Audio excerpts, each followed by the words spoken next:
The Chamber of Concordance had never been built to hold a species so young. Its tiers of pale stone rose in 17 concentric rings around a floor of polished obsidian, and each ring belonged to a civilization that had counted its history in millions of years before the first human had ever chipped an edge onto a stone.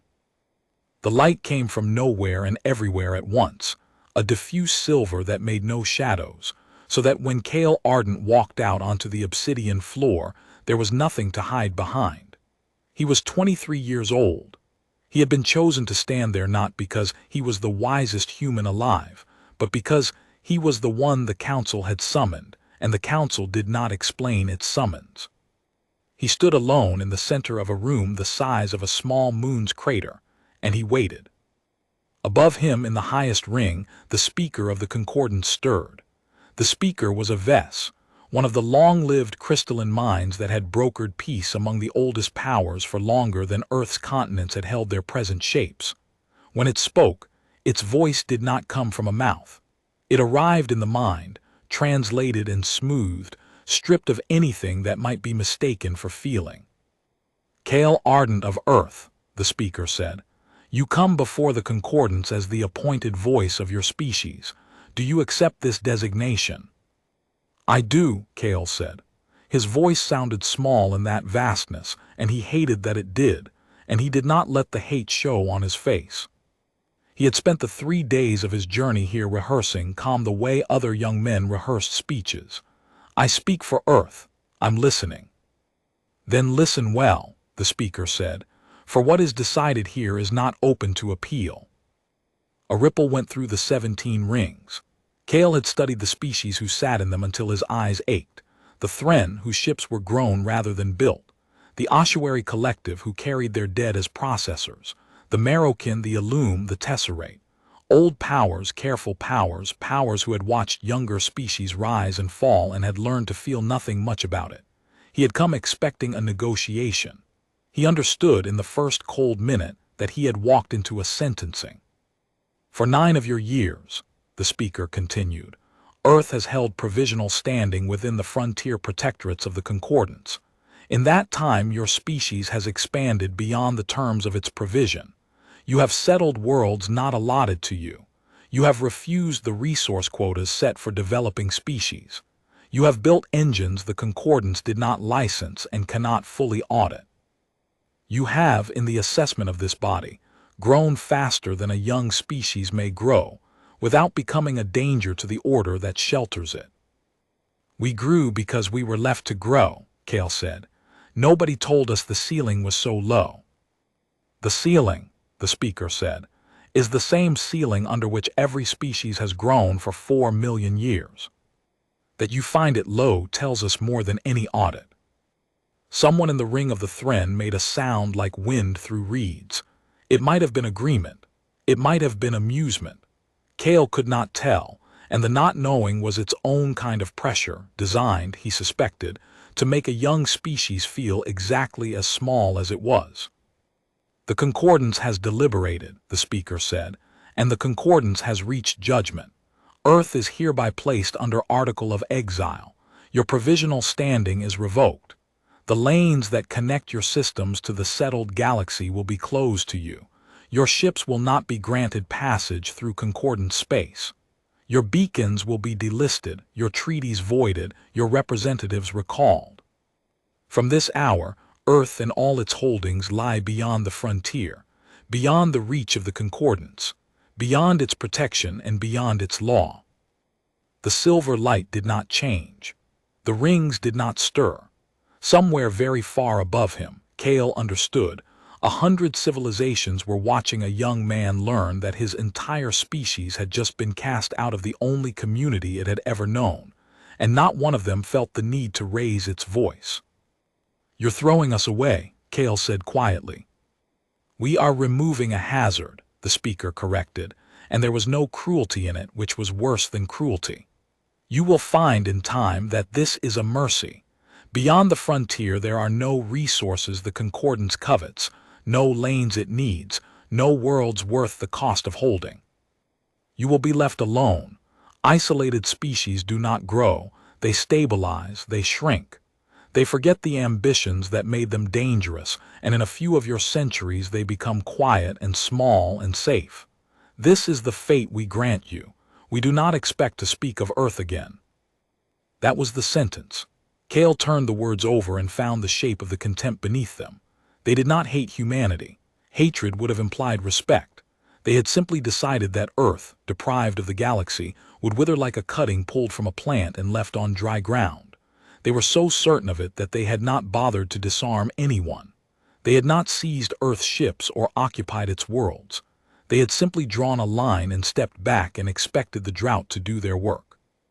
"May I say something?" Kael asked, "before you close the door?" The speaker considered. In the highest ring other minds considered with it. "You may. It changes nothing, but you may." Kael looked up at the 17 rings, at the oldest powers in the settled galaxy, at the faces and the not faces of species who had already stopped thinking about him. He was 23. His voice still cracked when he was tired. He had a scar on his left hand from a coolant line that had burst on him as an apprentice, back when his biggest fear had been failing a certification. He had not been born to give speeches to gods. "You think isolation kills," he said. "You've watched it kill 100 times, so you're sure, and maybe you're right about all of them. But you measured us for 9 years and you still don't know what we are. You think the galaxy was feeding us. It wasn't. The galaxy was a ceiling, like you said. You just told us the ceiling is gone." He let the silence stretch, one breath too. "We'll remember that you were watching." "Is that a threat, Kael Ardent?" "No," Kael said. "It's a receipt. So that later, when this matters, nobody can say you didn't hear it from a human's mouth. You exiled us. We were standing right here when you did it. Remember that you chose this." The speaker did not answer. The obsidian floor beneath Kael's feet began, very gently, to move, carrying him toward the arch through which he had entered. The audience was over. The sentence was passed. As he was carried out of the chamber of Concordance, the last thing he heard was the sound of the rings returning to their own affairs, a low murmur of 100 ancient languages already talking about something else, already forgetting the boy who had promised to make them remember. He memorized the sound. He would need it later. The journey home took 4 days, and by the time Kael's ship crossed the last delisted beacon into what the Concordance now called the Outer Dark, the news had beaten him there. The frontier station of Meridian hung in the void ahead, a battered wheel of habitat rings and docking spines that had grown up over 2 decades around the human colonies of the outer systems. It had been a waypoint once, a place where human ships paused before venturing into settled space. Now it was the edge of everything. Now, on the far side of Meridian, there was no settled space at all. There was only the dark, and the scattered human world strung across it like beads dropped in a cave, and whatever humanity could make of them alone. Kael had expected to come home to panic. He had rehearsed, on the long dark journey, the words he would use to steady people. He was, after all, the one who had stood on the obsidian floor. He had seen the sentence pronounced. He carried the weight of it, and he had assumed that weight would land on everyone the moment he arrived. Instead, when his ship settled into its cradle at Meridian, and the airlock cycled open, he found the concourse full of people arguing about a reactor. "Can't run the lattice at that draw. The whole spine will brown out." "Then we build another spine. That's not a reason, that's an excuse." "It's a reason if the parts don't exist. We don't get resupply anymore. We don't get anything anymore. So we make the parts. What is wrong with you people?" Kael stood in the mouth of the airlock with his exile in his chest like a swallowed stone, and he watched a crowd of engineers, dock workers, and station administrators shouting at each other over a projected schematic. And not one of them was weeping, and not one of them was afraid in the way he had expected them to be afraid. They were angry. They were the specific, focused, productive kind of angry that he would come to understand was the true native temperament of his species when it was backed into a corner and told to lie down and die. A woman detached herself from the argument and crossed the concourse toward him. She was older than Kael by perhaps 15 years, with close-cropped gray-streaked hair and the kind of steady eyes that came from managing systems that killed you if you looked away. This was Governor Sana Reyes, who held Meridian, and by the loose confederation that passed for human government out here, held a thumb on the pulse of every outer colony. She had sent Kael to the Concordance because he was young, because he was unremarkable, because she had wanted the Council to underestimate whoever they spoke to. She had, Kael would later realize, planned for this outcome before he ever left. They said no, she said. It wasn't a question. They said worse than no, Kael answered. They said we don't matter. They cut every lane, delisted every beacon, voided every treaty. We're outside now, all of us. Everything past this station is exile. Reyes nodded slowly. She looked past him, out through the concourse's great curved window to where the last beacon blinked its final delisted pulse against the black. How certain are they, she asked, that we'll die out here? Completely, Kael said. The speaker told me isolation kills. That will stabilize, then shrink, then forget how to be dangerous. He said they don't expect to speak of Earth again. And Sana Reyes, governor of the last human station on the edge of the galaxy, smiled for the first time since he'd arrived. It was not a warm smile. It was the smile of someone who has just been handed the exact weapon she was hoping her enemy would be foolish enough to give her. They told us the ceiling is gone, she said, echoing words she couldn't have known Kael had spoken in the chamber. They think that's a death sentence. She turned to look at him fully. Kael, do you know what a species like ours does when you take away the ceiling and leave us alive under an open sky? No, he admitted. Neither do they, she said. That's the whole point, come on. There are people you need to meet, and there's a great deal of work to do, and we are going to build something out here that those old cold minds have never once had to imagine. Because they never had to. They were never cornered. They were never young and furious and out of options all at the same time. She started walking, and Kael, exhausted and hollowed and 23, found himself walking beside her, and felt the swallowed stone in his chest begin, very slowly, to burn into something else. They exiled us, she said, beyond their reach. She said the last 3 words like a promise. Beyond their reach. Do you understand what that means, Kael? It means there's nothing they can do about whatever we build next. The thing Sana Reyes wanted to build did not have a name yet, and that was deliberate. Names attracted attention, and attention was the one thing the outer colonies could not afford in their first fragile years alone. So when she walked Kael through the sealed lower ring of Meridian Station, past checkpoints staffed by people who knew his face and led him through with grim nods, and into a chamber that had once been a cargo hub and was now something else entirely, she called it only the work. And she made him understand in the first 10 minutes why it mattered more than anything the Concordance had ever done to them. The chamber was full of maps, not maps of territory but maps of flow. Vast projected diagrams of energy, of matter, of information, of the delicate arithmetic that decided whether a scattered civilization lived or starved. At the center of it all, glowing in the projection, was a single point in the outer dark, a nondescript region of nothing between 4 human systems, marked with a symbol Kael didn't recognize. When they cut the lanes, Reyes said, they thought they were cutting our supply, and in the short term they were. We lost the refined isotopes we can't make ourselves yet. We lost the medical stocks, the seed banks, the exotic materials we used to trade for. People will suffer for that. Some already have. I won't pretend otherwise. She stopped before the central map. But the Concordance made a mistake that only a very old, very comfortable civilization could make. They assumed that because they controlled the lanes, they controlled the routes. They assumed there was only one way from here to there. Isn't there? Kael asked. He had grown up on the lanes, the licensed corridors of folded space that the Concordance maintained and policed and now had closed. Everyone knew you traveled by the lanes. The lanes were how the galaxy worked. "There's one licensed way," Reyes said. "That's not the same thing." She gestured, and the map deepened, revealing beneath the familiar lane network a second geometry, faint and strange, a webwork of thin connections that did not match the official corridors at all. For 80 years, the Concordance mapped folded space and told everyone which paths were stable and which weren't. They licensed the stable ones and warned everyone off the rest. And every young species believed them because why wouldn't you? They're 4 million years old.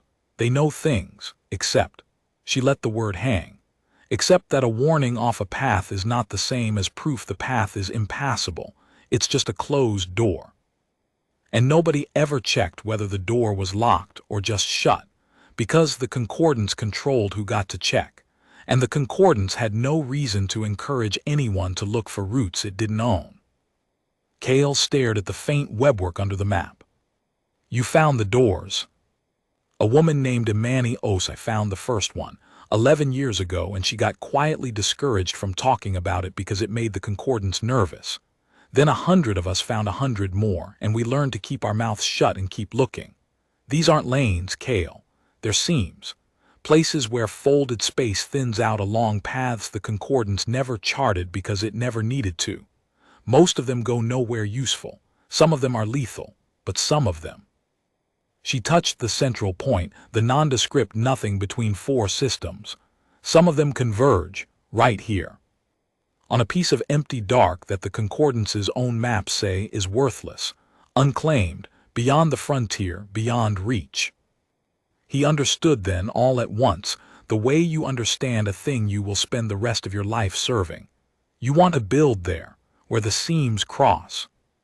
"I want to build a bridge," Reyes said. "One point. One crossing that ties the seams together, that lets us move between every human world faster and cheaper and more freely than the Concordance ever let us move on their licensed lanes. Not a colony, not a fortress, a junction. Whoever holds that one crossing holds the movement of an entire civilization. And here is the thing the old powers will never understand until it's far too late. They gave it to us. By cutting the lanes, they forced us off the roads they controlled and onto roads they don't even know exist. They pushed us straight to the one place in the dark that was waiting to become the center of everything." Kael looked at the point on the map for a long time. "What do you call it?" "Nothing yet," Reyes said. "Names come later. For now it's just the work. And you, Kael Ardent, are going to help build it because you're the one who stood in front of them and heard them say we don't matter. I need people building this who will never, ever forget that sound." He did not forget it. It became the metronome he worked to. The next 3 years of Kael's life compressed, in his memory, into a single unbroken effort punctuated by the specific triumphs and disasters of building something enormous in a place where nothing was supposed to be able to survive. He learned that the seams were more temperamental than any lane, that they shifted with the slow tides of the galaxy's mass, that a crossing which was open 1 week might narrow to a lethal thread the next. He learned that the only way to hold a seam open reliably was to build a machine that listened to the fold constantly and adjusted constantly. A machine of a kind the Concordance had never built, because the Concordance had never needed to work this hard for anything. That machine became the heart of the work, and building it nearly killed them a dozen times. The first prototype tore itself apart in a cascade that killed 4 people and put a crack in Kael's certainty that never fully healed.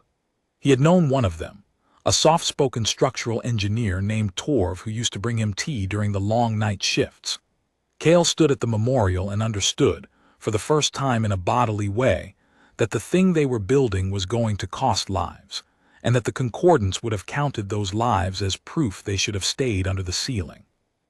He did not let himself think that thought for more than a moment. Then he went back to work, because the alternative was to prove the old cold minds right. Imani Osai, the woman who had found the first seam, became something between a mentor and a rival to him. She was in her 40s, brilliant, impatient, and utterly convinced that the crossing could be built if only the people building it would stop being afraid. She and Kael fought constantly about safety margins, about how fast to push, about whether the second prototype should carry a crew at all. He usually lost the arguments and was usually glad afterward that he had at least made her account for the risk. She was the one who taught him that leadership out here was not about being right. It was about being the person who could hold a room full of frightened, exhausted, grieving people together long enough for the next problem to become solvable. "You have a thing," she told him once in the dead hours of a long shift, both of them staring at a fold model that refused to stabilize. "You did it in front of the council and you do it here. You go still. Everything's on fire and you go still and quiet and people look at you and they calm down. It's a useful thing. Don't waste it pretending you don't have it." "It's not calm," Kael admitted. "Inside, it's the opposite of calm." "I know," Osai said. "That's why it works. Calm people don't build things like this. Furious people who look calm build things like this." She almost smiled. "The Concordance thinks fury burns out. They think it's a young species weakness. They've never once seen what happens when you take fury and give it 30 years and a purpose. They will, though. Not us, maybe. But someone with your face is going to be standing in front of them one day, and they are going to understand exactly what they made." The second prototype held. The third held longer. By the time Kael was 26, the crossing existed as more than a diagram, a lattice of listening engines and fold anchors strung across the empty dark, holding 4 seams open at once, and letting a supply ship pass through in a fraction of the time it would have taken on the old lanes. It was ugly. It was improvised. Half of it was held together with fixes that no Concordance engineer would have signed off on. And it worked, and every time it worked it saved a colony a month of transit, a fortune in fuel, a margin of survival that the outer worlds had not had before. They began quietly to call it the hinge, because everything turned on it. The colonies did not merely survive. This was the thing that Kael would try, for the rest of his life, to explain to people who had not lived through it. They did not merely survive the exile. They changed shape under it. A civilization that has a ceiling grows lazy in a particular way, learns to solve its problems by asking the powers above it for permission and for parts. A civilization that has no ceiling and no one to ask learns to solve its problems itself, or it dies. And the outer colonies had decided, in that first furious argument on the Meridian Concourse, that they were not going to die. So they made the parts. They built the seed banks over from scratch, losing crops and species and years of work, and they rebuilt them hardier than before. They cracked the isotope problem that had made them dependent on Concordance refineries, not by finding the elegant licensed method, but by inventing 3 ugly methods that each worked in different conditions and could be built by anyone with a workshop. They turned the hinge from a single crossing into the seed of a network, seam crossings blooming out from the center as their fold engineers learned the trick of listening to the fold and holding it open. In 8 years, the outer colonies went from a scattering of dependent settlements clinging to the edge of a galaxy that had cast them out, to a connected, self-sufficient, quietly formidable civilization that moved through the dark on roads no old power had ever mapped. And they did it silently. That was Reyes' iron rule, and Kael came to see the genius in it. Every impulse in a young, proud, wounded species screamed to announce itself, to send a message back across the frontier that said, "Look what we did, look what you couldn't kill." Reyes forbade it absolutely. "The day the Concordance remembers we exist," she said, "is the day this gets harder. Let them forget.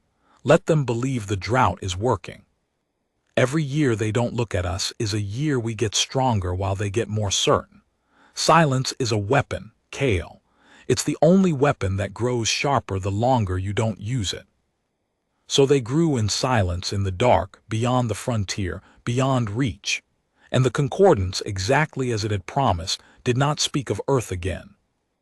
It would be 9 years before that changed. And when it changed because of the one thing Sana Reyes had feared from the very beginning, that the old powers, having thrown away a piece of the galaxy, would eventually find a reason to want it back. There was a moment, in the first weeks after the exile, when the outer colonies could have become something small. Kael did not see it clearly at the time.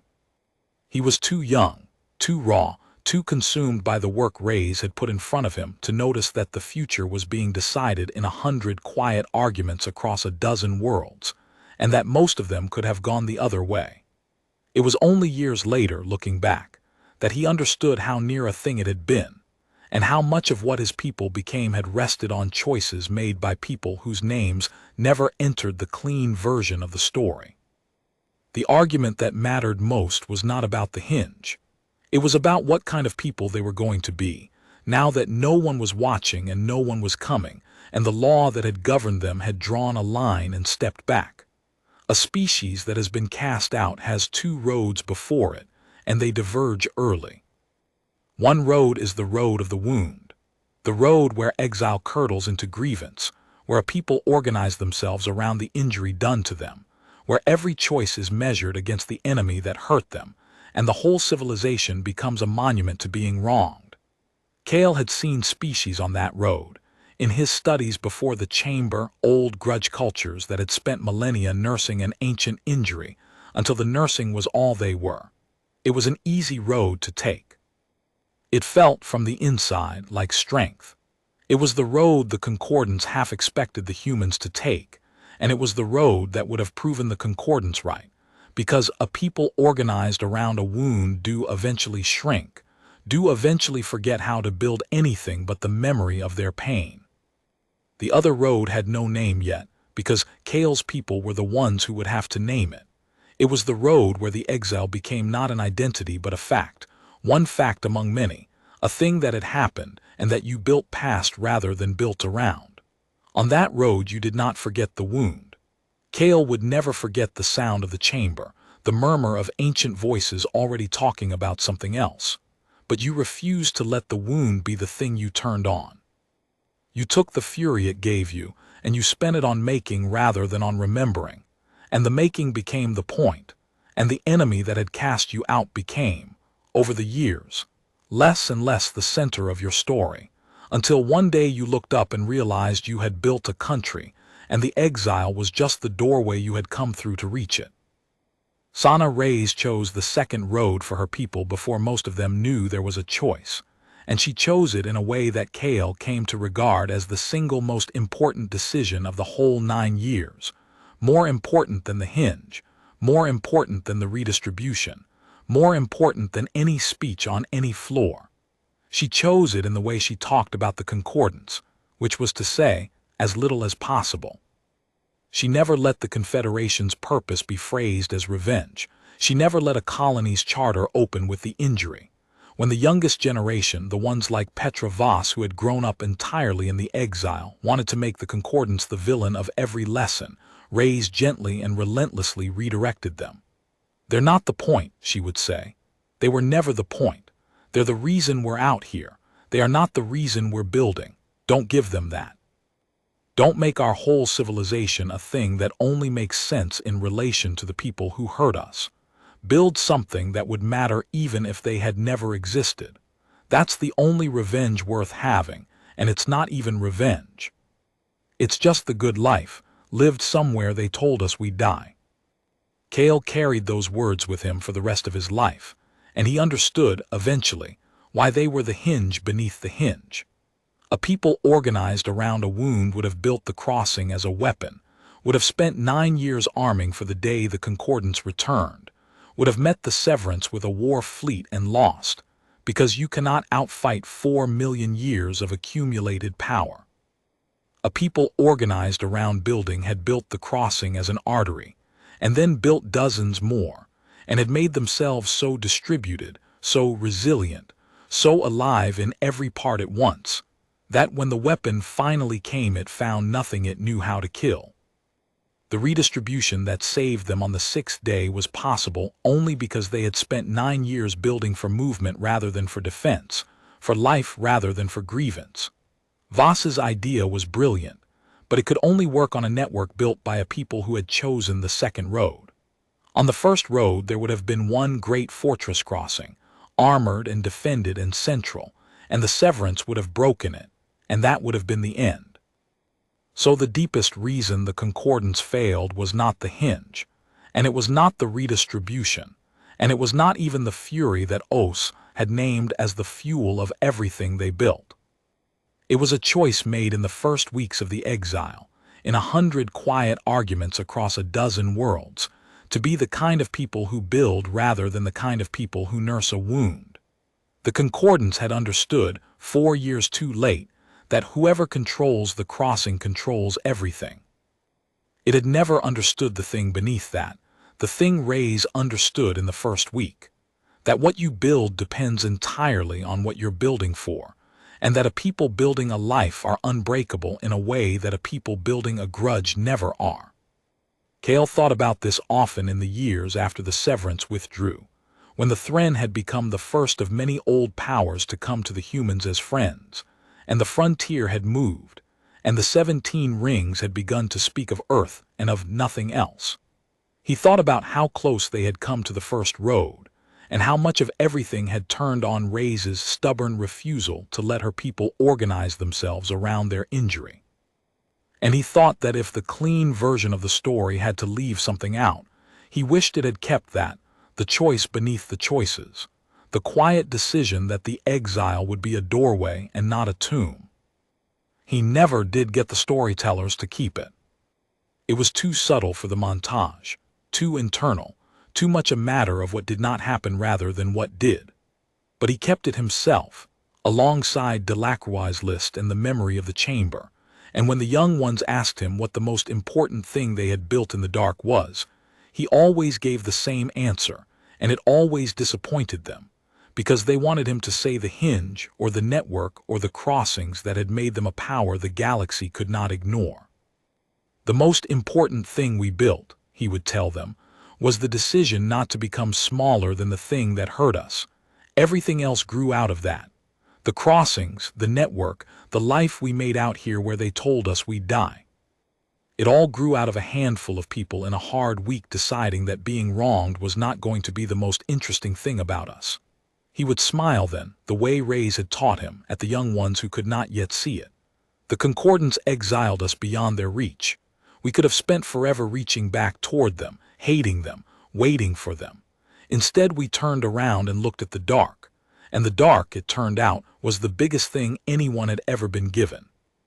They didn't throw us out of the galaxy. They threw us into the part of it that was still ours to make. The reason came, as such reasons always do, from a direction no one had been watching. Kael was 32 the year the Concordance's certainty cracked. He was no longer the boy who had stood on the obsidian floor. 9 years of building had put lines at the corners of his eyes and a settledness in his shoulders, and the stillness that Osai had named in him had deepened from a trick into a temperament. He had become, without ever quite deciding to, the person the outer colonies looked to when the fold network faltered, the one whose voice on a calm channel could steady a crew watching a seam collapse. He was not the governor. Reyes still held Meridian and the loose confederation that had grown around it, and she was aging now, sharper than ever but slower. But when the hinge itself was in question, the colonies looked to Kael, because the hinge had grown up in his hands and everyone knew it. He was standing in the control chamber of the central crossing, watching the 4 original seams pulse steady on the great map, when the long-range array picked up something that should not have existed. It was a fold wake, a ship moving through folded space, entering the outer dark from the direction of the frontier. But it was not moving along any of the human seams, and it was not moving along any concordance lane, because there were no concordance lanes out here anymore.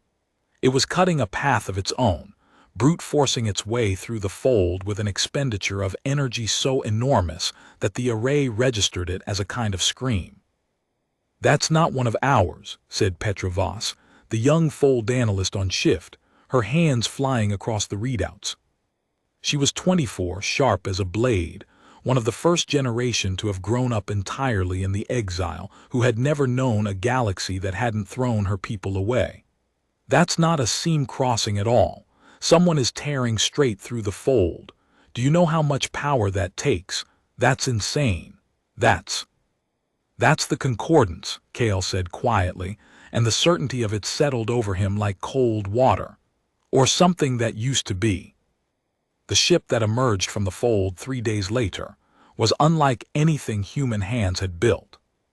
It was old in the way the Chamber of Concordance had been old, a vast dark vessel grown rather than assembled, its hull marked with the sigils of a species Kael recognized from his single terrible day before the Council.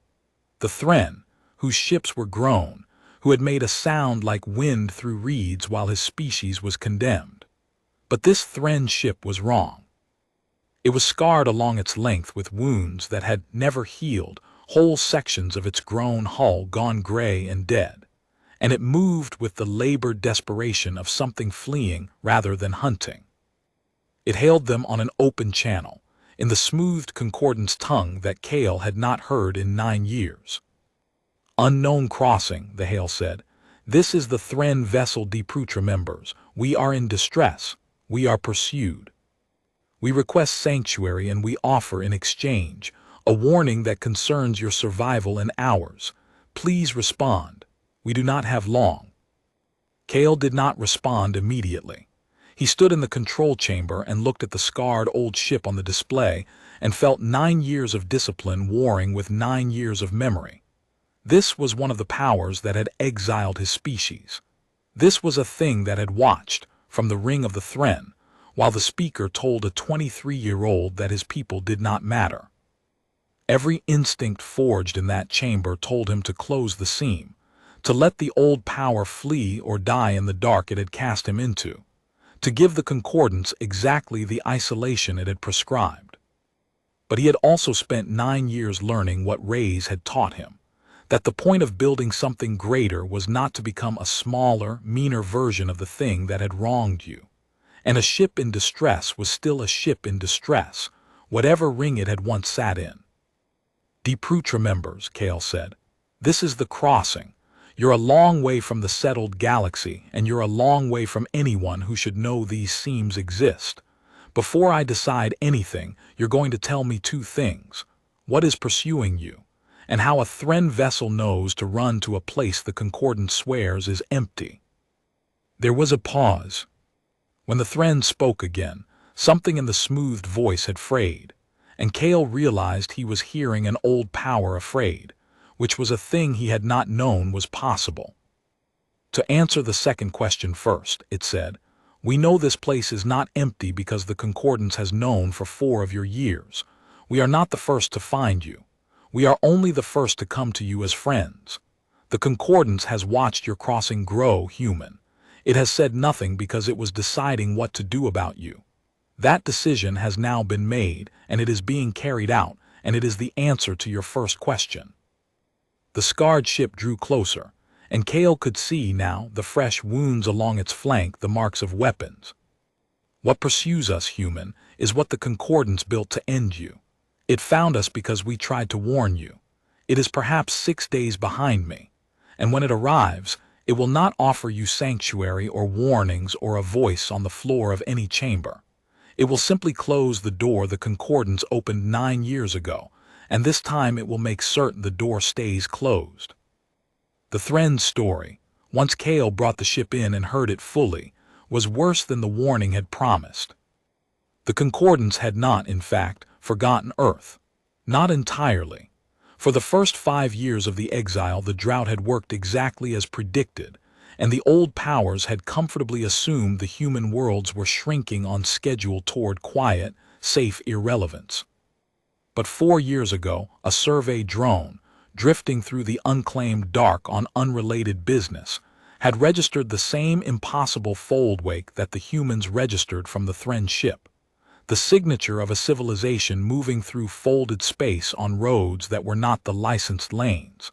The Concordance had investigated quietly, as it did everything, and it had discovered the hinge. What it discovered did not frighten the whole Concordance.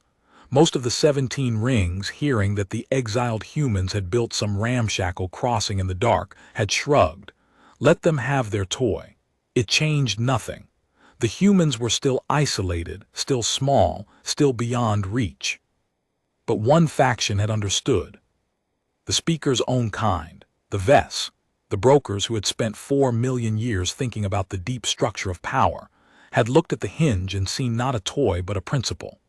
They had understood, as Rays had understood on the very first day, that whoever controlled the crossings controlled the movement of a civilization, and that a civilization free to move on roads no one else could map was a civilization that could not be contained, could not be quarantined, could not be safely ignored. They had understood that the exile had not weakened humanity. It had been the best thing that ever happened to it. And they had understood, with the cold clarity of very old minds, that a mistake of that magnitude had to be corrected before the rest of the galaxy noticed it had been made. So they had built a thing. The Thren, who had voted against the human exile 9 years ago and had regretted their silence ever since, had learned of it through the long, quiet channels by which old powers kept secrets from one another. The Concordance had constructed a vessel, or perhaps grown one, or perhaps something between the two, a single purpose-built engine of unmaking whose only function was to travel to the human crossing and destroy it, not to conquer the outer colonies, not to occupy them or govern them or even to punish them, particularly, simply to sever the hinge, to collapse the central crossing and the network that had bloomed from it, to scatter the human worlds back into isolated points that could not reach one another, and then to withdraw and let the drought resume. To close the door, to make certain this time that the cutting withered as it was supposed to. They call it the severance, the Thren told him, its voice grown thin. It is not a fleet you might resist. It is one thing, one crossing killer built to reach the heart of your network and unmake it. The Concordance learned from you, human. It learned that the whole of your civilization now turns on a single point in the dark, and so it built a single weapon to break that single point. Control the crossing and you control everything. The Concordance intends to control it by ending it. Kael sat very still in the control chamber, and the metronome that had beaten in him for 9 years, the memory of 100 ancient voices already talking about something else, beat louder than it had in a long time. "How long do we have?" he asked. 6 days, the Thren said.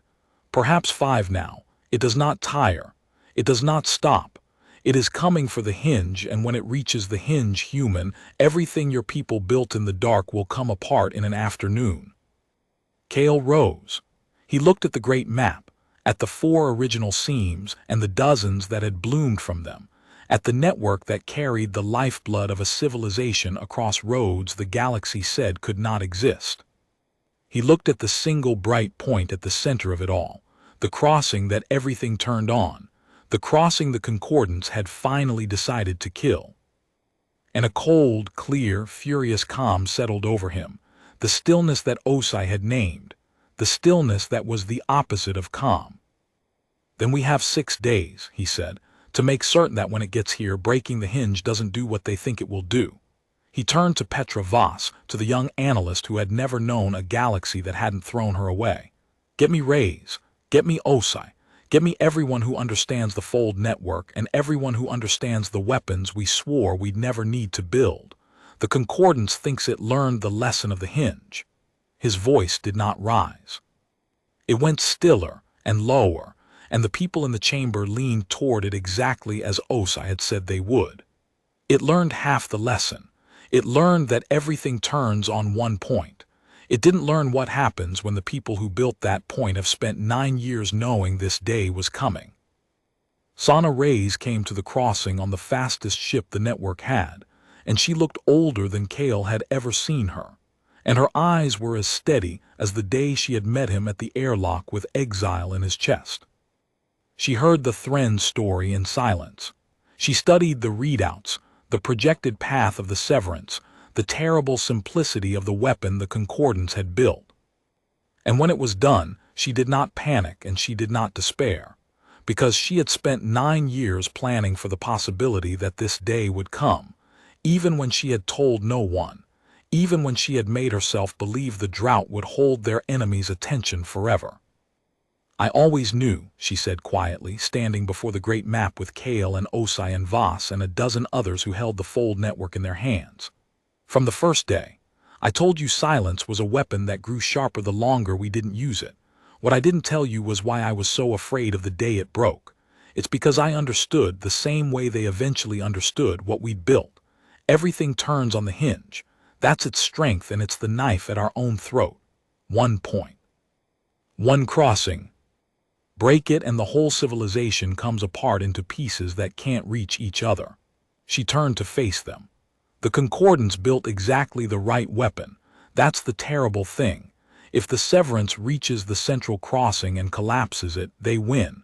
Not because they're stronger, because we made ourselves fragile in one specific place and they found it. Then we defend the crossing, said one of the Fold engineers. We put everything we have between the Severance and the hinge. With what? Osa said, not unkindly. She was in her 50s now, her impatience worn down to a hard practicality. We built a civilization, not a war fleet. We have supply ships and survey craft and Fold anchors. The Thren watched that thing tear through raw, folded space to escape it, and it barely escaped.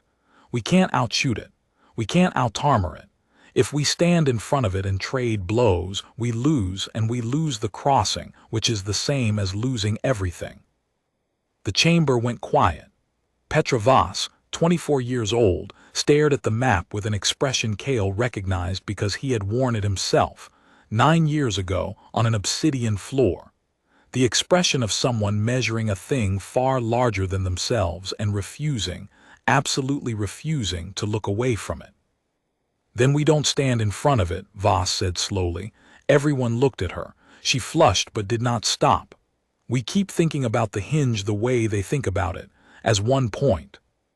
A thing you defend or a thing you lose, but that's not what it is. That was never what it is.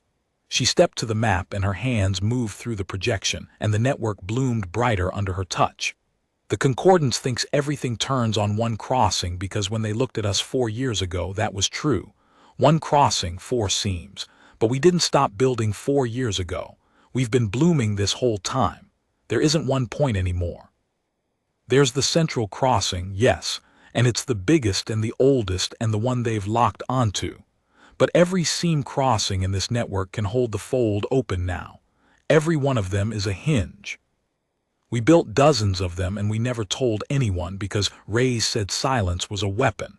She looked up, and her voice cracked with the enormity of it, the same crack Kael's voice had once had.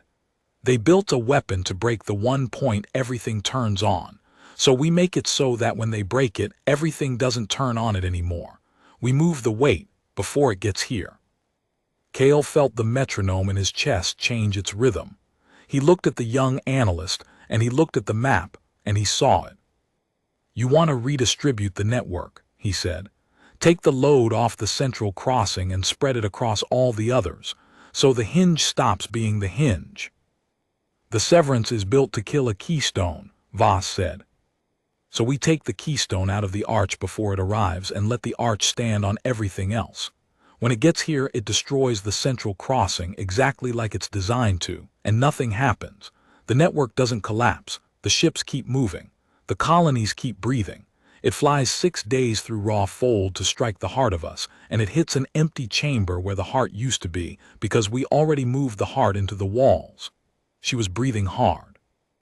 And then they have to understand, all 17 rings of them, that they can't do it again. Because there's no single point anymore. There never has to be again. You can't kill a civilization by breaking one crossing when every crossing is a hinge. It should not have been possible in 6 days. Redistributing the Fold network's entire load away from the central crossing meant rebuilding, on the fly, the fundamental architecture of how the outer colonies moved through the dark. It meant teaching every seam crossing in the network to carry weight it had never carried, tuning dozens of listening engines to hold folds open under loads that had always flowed through the center. It meant that for a span of days, the entire civilization would be balanced on a knife's edge, its lifelines rerouted through untested paths, one miscalculation away from the very collapse they were trying to prevent. They did it anyway. Because they were a species that had spent 9 years learning to make the impossible thing rather than ask permission for the easy one. And because the alternative was to prove the old cold minds right. Kael did not sleep more than 3 hours in any of the 6 days. Neither did Osai, who took the fold mathematics and drove it forward with a ferocity that reminded him why she had found the first seam 11 years ago, while everyone else believed the Concordance's maps.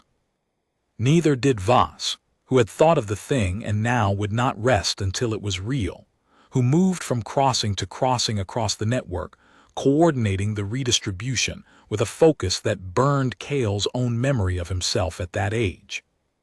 Neither did the thousands of fold engineers and analysts and pilots and workshop hands across a dozen systems who heard what was coming and what was being asked of them and did not flinch, did not run, did not send frightened messages begging Meridian to negotiate or surrender. They just went to work. All of them. All at once. A whole civilization, cornered and furious and out of options, doing the thing it had learned to do in the dark. On the 4th day the network nearly failed. A seam crossing in the outer arm, overloaded past its tested limit, began to collapse, and for 90 terrible seconds Kael watched a cascade begin to spread through the redistributed network exactly the way the first prototype had torn itself apart 9 years ago, exactly the way it had killed a soft-spoken man named Torv who used to bring him tea. He heard the old cold voice of the speaker in the back of his mind, saying isolation kills, saying you will stabilize and shrink and forget. And then he heard Petra Voss on the comm, 24 and unbroken, calling out a rebalancing sequence in a voice that did not shake, and he heard fold engineers across a dozen systems answer her, and he watched the cascade slow and stop and reverse. The crossing held. The network held. It held because 1,000 people held it together, on roads the galaxy said could not exist. By the 5th day it was done. The central crossing, the original hinge, the point everything had once turned on, now carried almost nothing. Its load had bloomed outward into the whole vast network, into dozens of crossings each bearing a share, none of them a keystone, none of them a single point that could be broken to bring the rest down. The heart had moved into the walls. The arch stood on everything. And then they waited for the weapon the Concordance had built to kill a heart that was no longer there. The severance arrived on the 6th day, and it was worse to look at than anything the Thren had described. It came out of raw folded space with the same energy scream the array had first registered, a wound torn straight through the deep structure of the fold with no regard for seams or lanes or the delicate arithmetic that kept the network alive. It was not large. That was the horror of it. Kael had half expected some vast dreadnought, some fortress ship to match the fortress chamber where his people had been condemned. Instead, the severance was small and dark and simple, a single purpose given a body, an engine of unmaking no bigger than a supply hauler. The Concordance had learned the lesson of the hinge and answered it with terrible economy. One weapon, to break one point, because breaking one point was all it took. It ignored the human ships that shadowed it. It ignored the Thren vessel Deeprutra members which had positioned itself, wounded as it was between the newcomer and the crossing, in a gesture of defiance that Kael would remember for the rest of his life. The severance ignored everything. It had one function. It drove straight for the central crossing, for the original hinge, for the point the Concordance's 4-year-old map swore was the keystone of the entire human civilization, and it began with a cold, methodical efficiency to unmake it. Kael watched from the control chamber of a secondary crossing, half a system away, with Reyes and Osai and Voss beside him, and the whole network spread across the great map before them.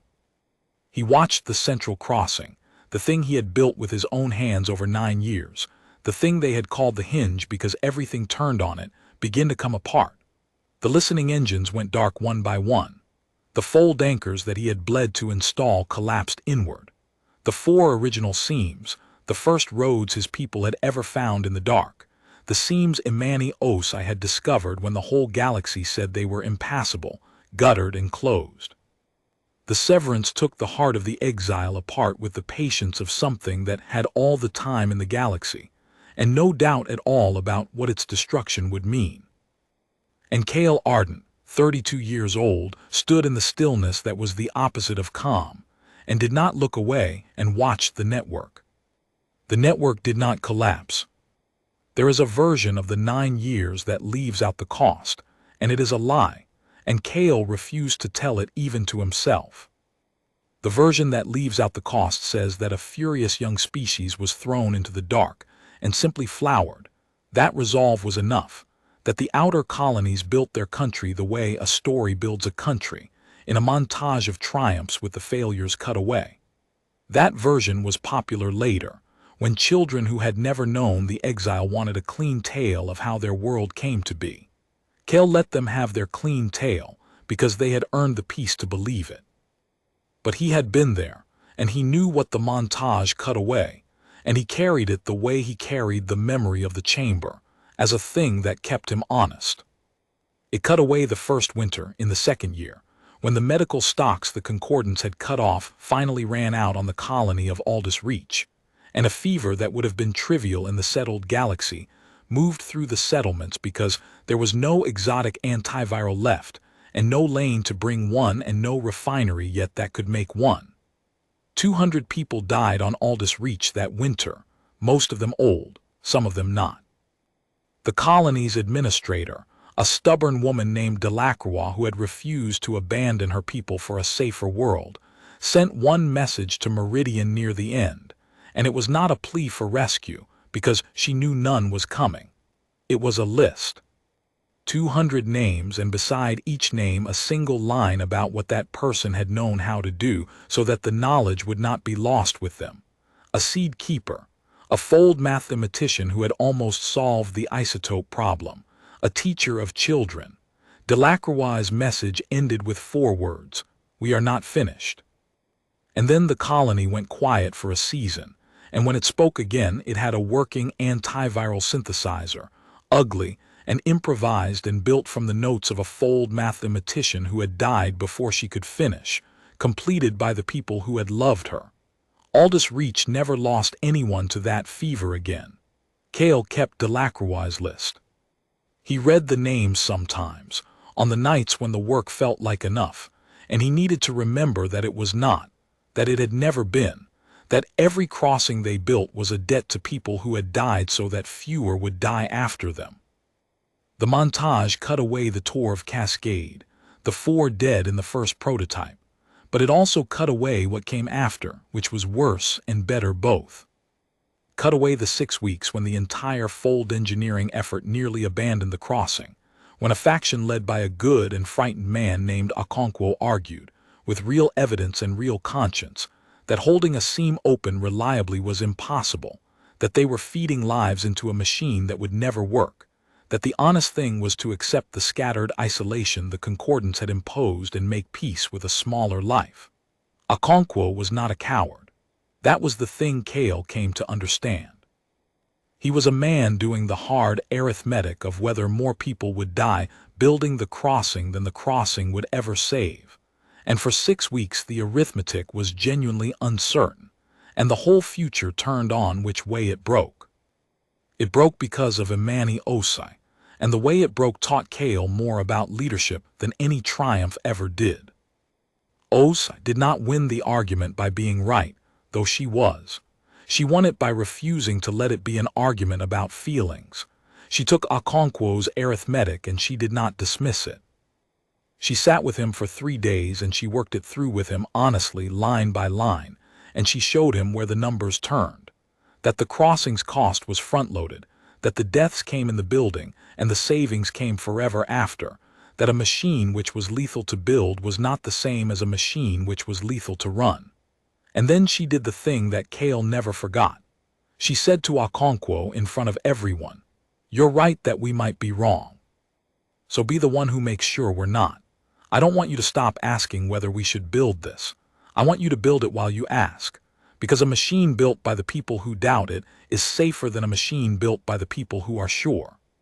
And Kael, who had been ready to walk away, stayed, and became the crossing's most relentless safety engineer, and the man whose doubt saved more lives over the next 7 years than anyone's certainty.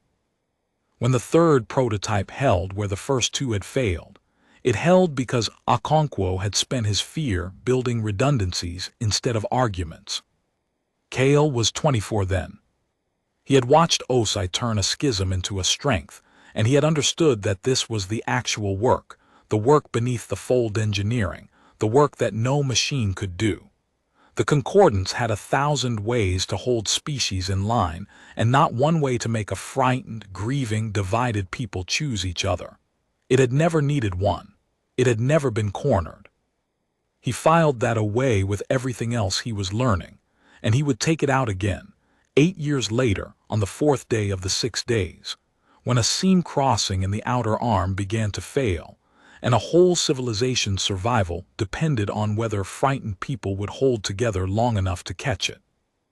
The montage cut away the loneliness, too. Kael had given his 20s to the work, and the work did not leave much room for anything else.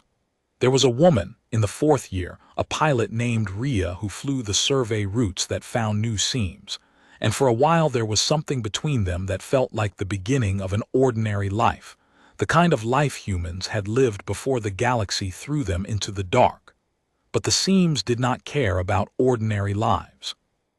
Rhea's ship was lost in the 5th year, mapping a crossing that turned lethal without warning, and Kael learned that grief in a small civilization is not a private thing, that everyone had lost someone to the dark, that the whole community carried its dead together because there was no one else to carry them.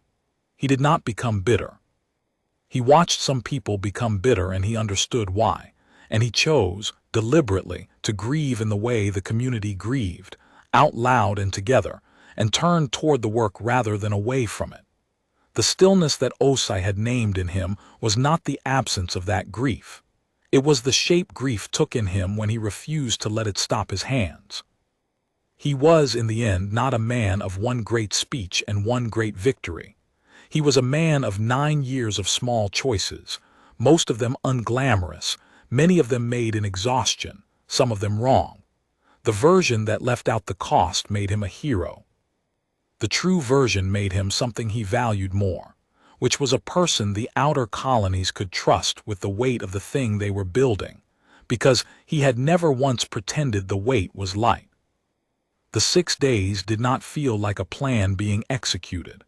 They felt like a fall, and the only question was whether they would build the ground beneath themselves before they hit it. Petravas's idea was correct, and it was also, in the first hours after she spoke it, terrifying to everyone who understood what it demanded. To move the weight off the central crossing was not a matter of flipping the network from one configuration to another. It was a matter of persuading dozens of seam crossings, each of them tuned over years to carry a specific share of the fold's load, to suddenly carry more, and to persuade the fold itself, the deep and temperamental structure that no human fully understood, to accept a redistribution of stress that had never been tested at scale and could not be tested at scale, because there was only one network and it was carrying a living civilization, and there was no second one to break in rehearsal. Osai laid it out on the map in the first council, blunt as always. Every crossing has a tolerance. We know most of them, roughly, because we've watched them flex over the years. What we've never done is push them all past their comfortable load at the same time in sequence, while ships are still moving through them in 6 days, with no margin to recover if a link fails. She looked around the chamber. If we do this too fast, we cascade, and the cascade kills the network before the severance ever arrives, and we do the Concordance's work for it. If we do it too slow, the severance arrives before the weight is moved, and it breaks a keystone that's still a keystone, and the network collapses anyway. There is exactly one speed that works, and we don't know what it is, and we have to find it while we're doing it. Then we find it, Kael said. That's what we do. We've been finding the speed that works for 9 years. But knowing the answer and living it were different things, and the living of it fell hardest on the youngest, because the youngest were the ones who understood the fold, the way Kael's generation understood it, and had, on top of that, the reserves of endurance that 9 years of building had spent in their elders. Petra Voss did not sleep. Kael ordered her to twice, and both times found her hours later at a different crossing, coordinating a rebalancing she could have delegated but would not, because she had thought of the thing and she could not make herself trust anyone else to feel the fold the way she felt it. He recognized the affliction. He had had it at her age. He stopped ordering her to rest and started making sure someone put food in front of her, which was the only mercy she would accept. The colonies were told the truth. That was Reyes' decision, and it cost her, because the truth was that a weapon built by the oldest powers in the galaxy was 6 days out and aimed at the heart of everything they had built, and that the only defense was a maneuver that had never been attempted and might fail. She could have kept it quiet. A different leader, an older order, would have kept it quiet, would have managed the population's fear by managing its knowledge.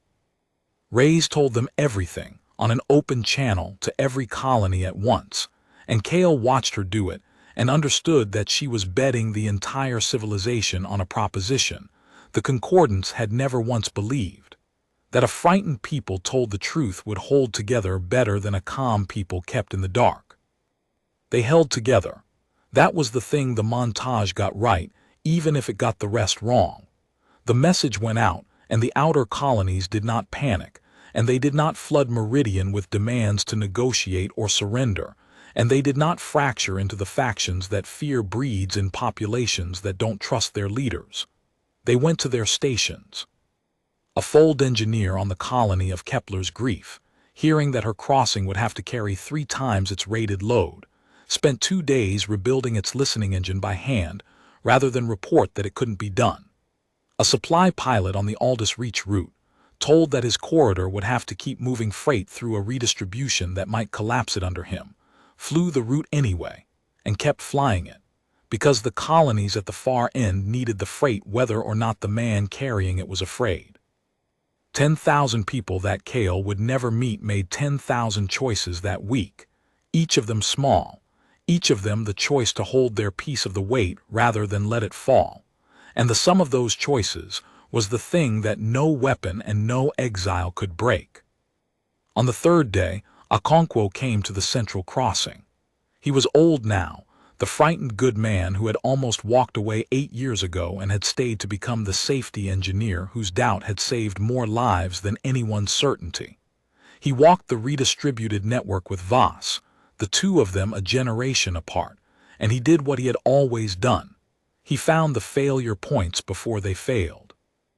It was Okonkwo who identified the seam crossing in the outer arm as the weakest link, the one whose tolerance had the least margin, the one most likely to cascade under the load the redistribution would settle onto it. He flagged it. He built the redundancies. He argued, in his relentless careful way, for a slower approach to that one crossing even as the clock demanded speed everywhere else. And when the outer arm crossing began to fail on the 4th day, exactly where Okonkwo had said it would, the reason it did not take the whole network down with it was that Okonkwo had spent his fear, one more time, building the thing that caught it. Kael was in the central chamber when it happened. He watched the outer arm crossing's load spike past its tolerance on the great map, watched the first tremor of a cascade begin to propagate inward along the redistributed links, and for 90 seconds he was 24 again, watching the first prototype tear itself apart, hearing the old cold voice saying isolation kills. He did not freeze. The stillness took him, the stillness that was the opposite of calm, and he heard Voss on the comm before he could speak himself, 24 years old and unbroken, calling out a rebalancing sequence she had worked out in advance for exactly this failure, routing the outer arm's load through Okonkwo's redundancies into the crossings that could still bear it. He heard fold engineers across a dozen systems answer her, each of them taking up a fraction of the falling weight, and he watched the cascade slow and hesitate and stop and reverse. The outer arm crossing did not die. It shed its excess load into a network that had by then been rebuilt to catch it, and it steadied, and it held.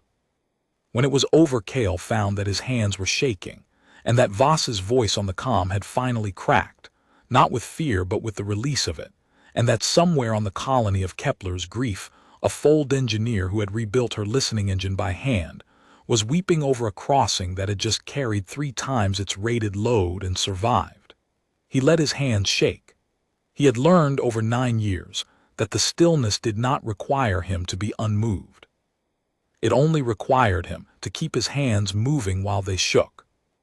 By the 5th day, the redistribution was complete, and the central crossing carried almost nothing, and the heart had moved into the walls. Kael stood before the great map and looked at the network his people had rebuilt in 5 days under the shadow of a weapon older than his species, and he understood something that he would try to explain to Reyes on the observation deck days later and never quite manage. It was not that they had been clever, though Voss had been clever. It was not that they had been brave, though 10,000 people had been brave.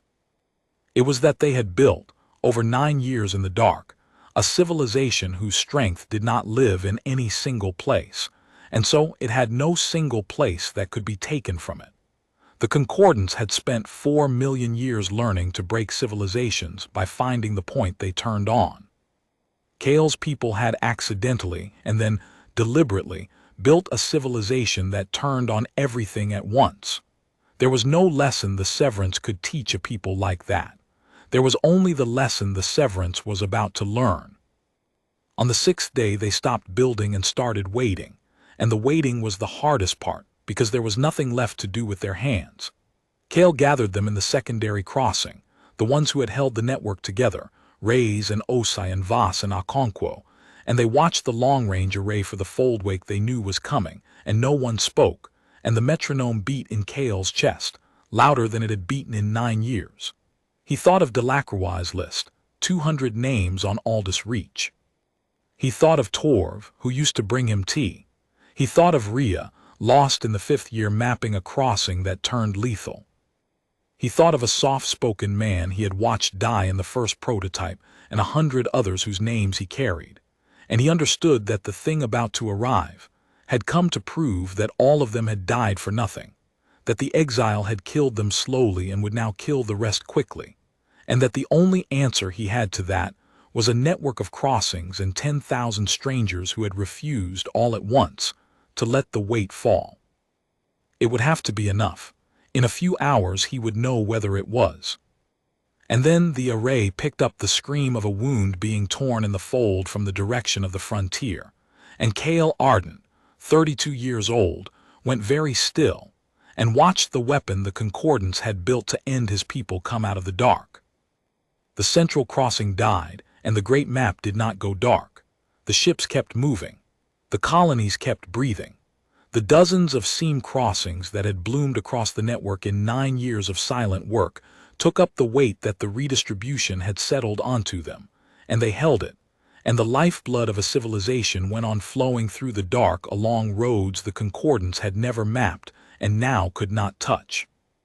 The Severance unmade the hinge exactly as it had been designed to, with terrible precision, with total success. And it accomplished nothing at all. For a long moment nothing happened, and Kael understood that he was watching a thing far older than his species learn, something it had never once had to learn. The Severance finished its work. The place where the central crossing had been was empty now, a dead patch of dark where the first roads had crossed, where Imani Osa had found the very first seam 11 years ago while the whole galaxy swore it was impassable. The weapon paused, its single purpose complete. And then slowly, it did something that no one had expected because no one had thought of it as a thing that could be surprised. It turned. It scanned the network spread around it, the dozens of living crossings, the ship still moving, the civilization that had not died. And it began, with the first hesitation Kael had seen from it, to understand that it had struck the heart of a thing that no longer had a single heart to strike. The hail came through on the smoothed Concordance tongue, but it was not the Severance that spoke. It was a voice Kael had heard once before, 9 years ago, on an obsidian floor, in a chamber built to hold species older than his continents. the speaker of the Concordance, the Vess whose kind had understood the principle of the hinge and built a weapon to answer it. It had been watching all this time, through the eyes of the thing it had made. Kael Ardent of Earth, the speaker said, and Kael understood that it had known his face on the network, had perhaps chosen this moment because he was the one who had promised on the floor of the chamber to make them remember. You have done something we did not anticipate. We warned you, Kael said. His voice did not rise. He had waited 9 years to speak to this voice again, and he found that he did not need to shout. I stood on your floor and I told you that you'd taken away the ceiling and left us alive under an open sky, and that you didn't know what that would do because you'd never been cornered. You said isolation kills. You were so certain of it that you didn't even disarm us. You just drew a line and stepped back and waited for the drought. He looked at the dead patch of dark where the hinge had been, and then at the living network all around it. The drought made us. Everything we are because you threw us away and expected us to wither. We didn't wither. We learned to build in the dark. And then you built a weapon to break the one place everything turned on, and we heard you coming and we moved the weight before you got here. You killed the hinge. Look around you, speaker. Look at what's still moving. You broke one point in a civilization that stopped turning on one point the moment we understood you were coming. The speaker was silent for a long moment. When it spoke again, the smoothed voice had changed in a way that Kael would spend years trying to describe and never quite manage. It was not fear. Old powers did not fear the way young ones did. It was something rarer and more total. It was the sound of a 4-million-year-old certainty discovering, all at once, that it had been wrong about something fundamental, and that the wrongness could not be undone. We have made an error, the speaker said. Not the error you believe. We did not err in judging that isolation kills. It does. We have watched it kill 100 times, and we were not wrong about the 100. We erred in believing you were the same as the 100. We measured you for 9 of your years, and we did not see the thing you told us we could not see, standing on our floor. You were right, Kael Ardent. We had never been cornered. We did not know what a species does when you take the ceiling away and leave it furious and alive. Now we know. We built a weapon to teach you fragility, and you have taught us that you have no single point left to break. There is no lesson we can deliver to a civilization we cannot sever. There is no drought we can impose on a people who have already learned to make rain in the dark. Then withdraw your weapon, Kael said, and go home and tell the 17 rings what you saw here. Tell them we're not a hazard beyond the frontier that will quietly shrink and be forgotten. Tell them we built something greater than what they cast us out of, and we built it in the dark, on roads they'll never map, in a place beyond their reach. Tell them the exile is over. Not because we're coming back to their chambers, but because there's nothing out here for them to exile anymore. You can't cast out a people who have made the outer dark into a country, and you can't threaten a civilization you can no longer take apart. The Severance turned in the dark. It did not fire on the human ships. It did not fire on the wounded Thren vessel Deeprutra members which had placed itself, scarred and failing, between the newcomer and the crossing, in a gesture of defiance that Kael would remember for the rest of his life. Its single purpose was complete and had failed, and there was nothing left for it to do. Slowly, under the speaker's command, it began to withdraw, tearing another wound in the fold as it went, retreating toward the frontier and the settled galaxy, and the 17 rings that would have to be told what had happened in the dark beyond their reach. Before it vanished, the speaker spoke one last time, and Kael heard in the smoothed voice something that had never once been present in the chamber of Concordance 9 years ago. He heard respect. You said on our floor that it was a receipt, the speaker said, so that later when it mattered no one could say we had not heard it from a human's mouth. I have carried those words for 9 years, Kael Ardent. I did not understand them. I understand them now. We chose this. You told us we chose this, and we did, and there is no undoing it. The galaxy has a new power in it, born in a place we made by casting you out, shaped by a strength we gave you when we took the ceiling away. We will speak of Earth again. We will speak of nothing else for a long time. A pause. Remember that you heard that from Avessa's mind, so that later no one can say the Concordance did not know the day it had lost. And then the severance was gone, back through the wound in the fold, back toward the frontier, and the dark beyond the human worlds was quiet again, and the network went on turning and turning on 1,000 points at once. They did not celebrate that night. That was not the way of a people who had learned to survive in the dark. There was too much to do, too many crossings to check, too many stresses to relieve from the redistributed network that had held together under a load it had never been built for and would need now to be rebuilt properly, without the fear of a weapon breathing down its neck. There would be time later for the meaning of it to settle. For now there was work, and the work was its own kind of grace.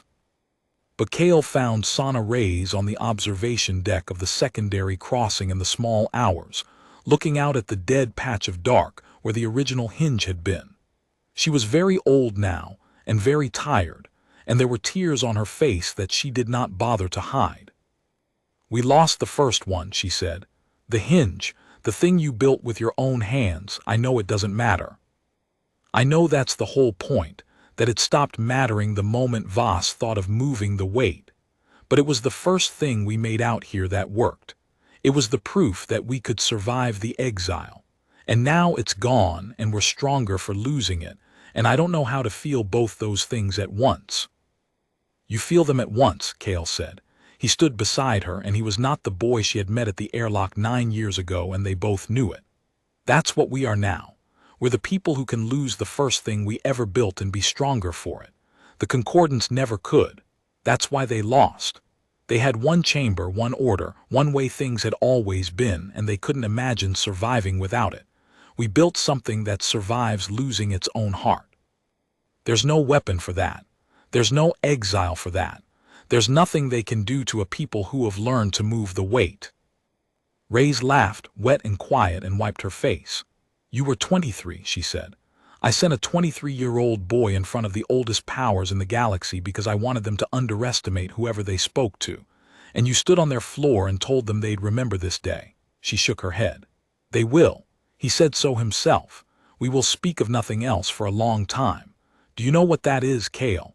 That's the sound of a 4-million-year-old order realizing the frontier just moved. Everything past this station used to be the edge of nothing. Now it's the edge of us. And we didn't ask their permission for a single meter of it." Kael looked out at the dark, at the dead heart and the living network, at the country his people had made in the place the galaxy had thrown them away. Somewhere out there, Petra Voss was moving between crossings, 24 years old, already teaching the next generation the trick of listening to the fold.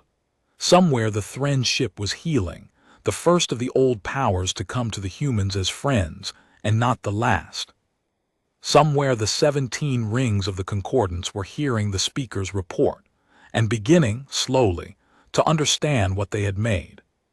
He thought of the sound he had memorized 9 years ago, on the floor of the chamber, the murmur of 100 ancient languages already talking about something else, already forgetting the boy who had promised to make them remember. He thought of Delacroix's list of 200 names, and of Torv who used to bring him tea, and of Rhea lost in the 5th year, and of every debt the crossings had been built to pay. They were not talking about something else now. "They exiled us beyond their reach," Kael said quietly, "and expected us to wither. So we built something greater out here where they couldn't touch it, and when they finally reached for it, there was nothing left to break." He turned from the window, and the stillness in him had become, at last, something almost like peace. "Let them speak of Earth. Let them speak of nothing else. We were standing right here when they chose this, and we're still standing."